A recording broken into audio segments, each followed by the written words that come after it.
Jay, it's been reported that you'll be heading to Kentucky. Just why did you feel like that was maybe the next step for you after this season ends? I think I was really intrigued with Will. Will Stein, the new head coach. And, when he reached out to me, just his vision. I went up to Kentucky a couple years ago when I was at Florida. They beat the brakes off of us, and I thought, man, it's a really nice place. I think the chance to be, kind of autonomy as defense coordinator was really important to me. And this was one I felt really good about, and that was kind of the decision. And just take us through the process. I mean, it seems like it's pretty common right now across the country. There's a lot of coaches that they might be having a next move, but they're staying at their current school. Just what's the process here like for you guys in this building, and just kind of how that dynamic's played out? Yeah, I mean, I hope if you ask Torian and Damian and Scooby and Noah, they would say there's nothing different, right?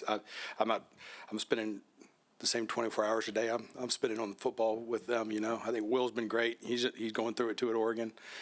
So I'm just really focused on winning this game and the path to the playoffs for these kids. I feel like that's the most important thing. And when I get home at night, I spend as much time as I can, reaching out to Kentucky players and doing those things and trying to get ready for when that happens.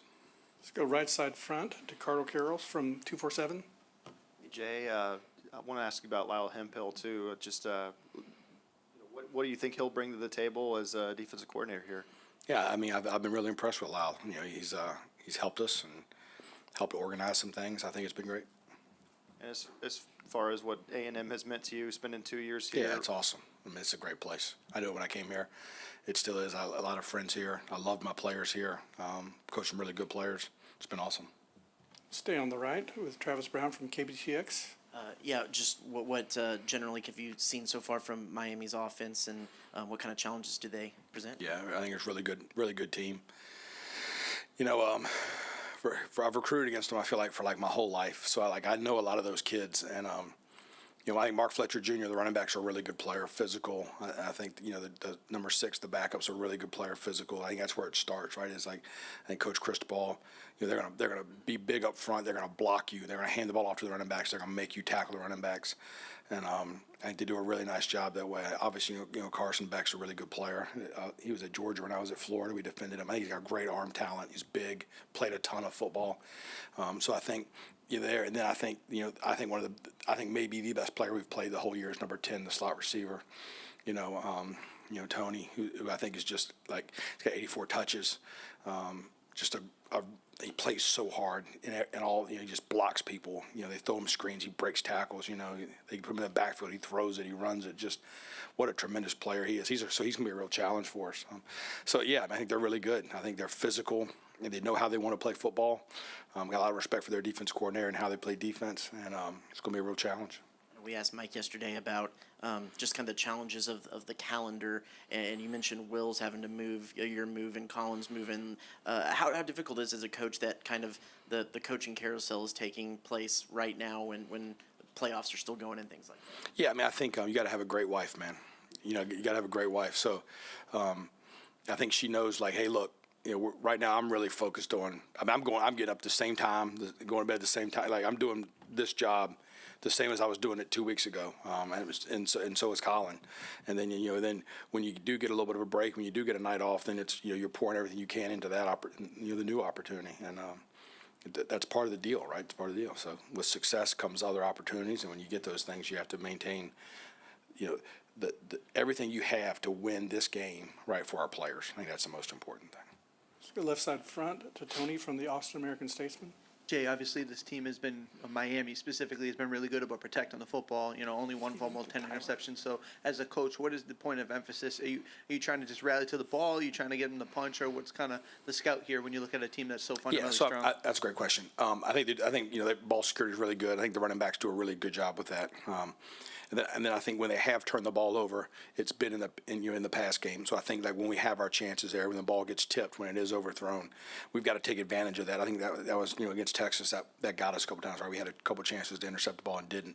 So when we get those opportunities, we got to make them count. And obviously, I think you have to affect the quarterback. We've been able to affect the quarterback.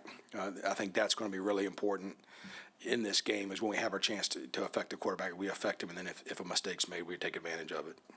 Stay on the left side to Robert Cessna from the Eagle. So 12 offenses you faced, is Miami comparable to any of those teams you have faced? Or are they a separate team all their own?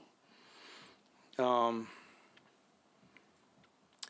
think there's some similarities to Auburn, and with the physical run nature of how they want to run the football. I think a lot more, maybe a little more skilled. But no, I think Mike's told you this too. I think this is the best offense we've played. It's the most complete offense. I think they've got a number of kids on their team that are going to get drafted really high. I think it's going to be a real challenge. I think they do a really good job.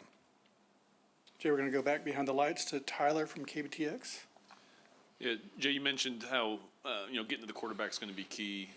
Do you feel like that's kind of plays into your strength? And then when you look at Carson Beck, his experience in the SEC, do you feel like that helps him at all in a game like this, coming to Kyle Field in a playoff atmosphere?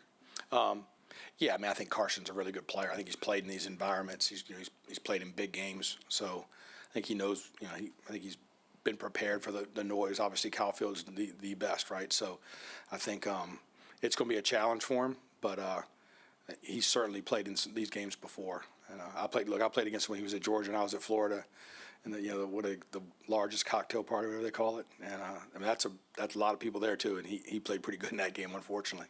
So yeah, I think he's a good player. He'll be ready. I'm pretty confident. Let's go left side middle to Rob from Aggieland Illustrated. Howdy, Coach. Howdy. So we got a little peek of about 15 minutes of practice today. Guys were in helmets, sweatpants.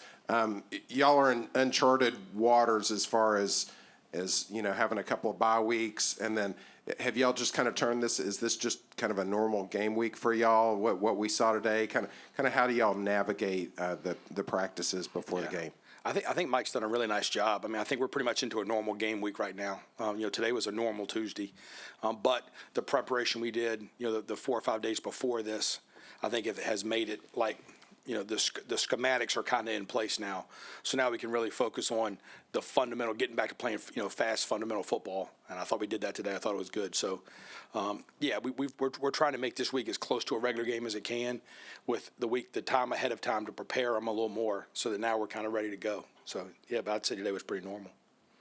We're going to right side to Olin Buchanan from Texags, and then Zoom questions. Yeah, Jay, as you know, we all know that the quote, I think Mike calls it misfits, has been the issue with big plays this year. It's been a recurring issue. So I guess my question to you is, what do you think it's going to take to tighten that up, and what kind of progress do you think y'all been able to make in the last 3 weeks? If it was one thing, I think we'd say, man, fix that. So I think part of it is sometimes the run structures have been a little bit light at times, and so sometimes you're kind of playing the pass a little bit. That happens some, but look, our kids are well aware of the mistakes that they've made, at all 3 levels, and I think we're committed to fixing those things. And I think the extra time, the extra preparation for an opponent will help with that a lot. Let's go back row to the right to Nolan with some Zoom questions. First question on the Zoom is from Brian Davis of the Houston Chronicle. Without rehashing the first half of South Carolina or the second half of the Texas game, what have been some of your overall thoughts about the defensive direction in the last month, and is the unit ready for this type of challenge? It's been a little more up and down than we would like, but I think our kids are ready to play.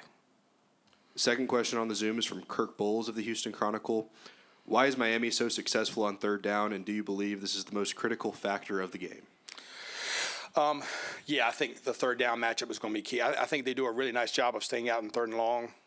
We do a really nice job of getting people into third and long, so I think that will be a big part of it. I think when you've got physical backs and a veteran quarterback who sees things really well, I think they get you in 3rd and 3, 3rd and 4. Their ability to execute is really high.